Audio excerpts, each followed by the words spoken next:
नमस्कार दोस्तों।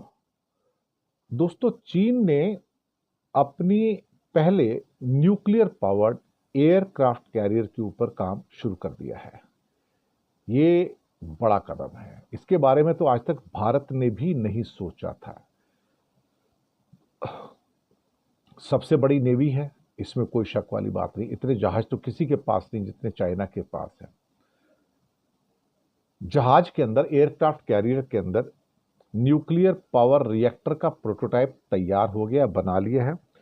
और उसका मकसद यह है कि 2035 तक उसके पास 6 एयरक्राफ्ट कैरियर होने चाहिए न्यूक्लियर पावर्ड। अब तक तो सिर्फ अमेरिका के पास 11 हैं और साथ में फ्रांस के पास एक है। अब साउथ चाइना मॉर्निंग पोस्ट के अंदर बड़ी रिपोर्ट आई है कि चाइना ने अपने न्यूक्लियर रिएक्टर का प्रोटोटाइप डेवलप कर लिया है और ये बड़े जहाज के अंदर उसको कई साल तक एक जहाज को चलाने के लिए काफ़ी है। अब यहाँ पे आप जब लंबे समय तक आप बाहर रहेंगे तो आप ज़्यादा, देखा जाए तो, निगरानी कर पाएंगे।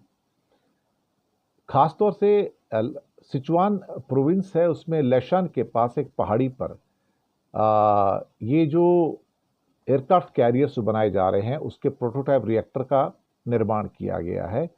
और अब ये पता लग रहा है कि ये जो उसका एम्बिशन है चाइना का, वो बहुत बड़ा है इसमें। और 2035 तक, अगले 10 साल के अंदर अंदर 6 एयरक्राफ्ट कैरियर, वो भी न्यूक्लियर पावर्ड, वो लाना चाहता है। तो चाइना की जो एम्बिशंस हैं वो तो आपके सामने हैं।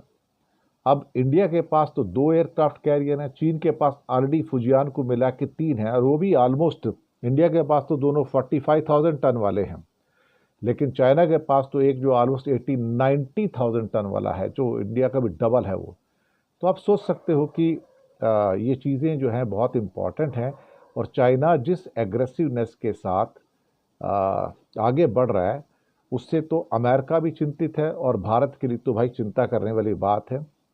और चिंता करने वाली बात इसलिए है कि वो 6 एयरक्राफ्ट कैरियर बनाना चाहता है 2035 तक, 2035 तक। तो उसकी जो स्पीड है, इंडिया 10 साल में 1 बनाता है या बनवाता है, चाइना 10 साल में 6 बनाएगा। तो ये हमारी कल्पना से जो स्पीड और स्केल जो है ना, it astonishes the world in actuality.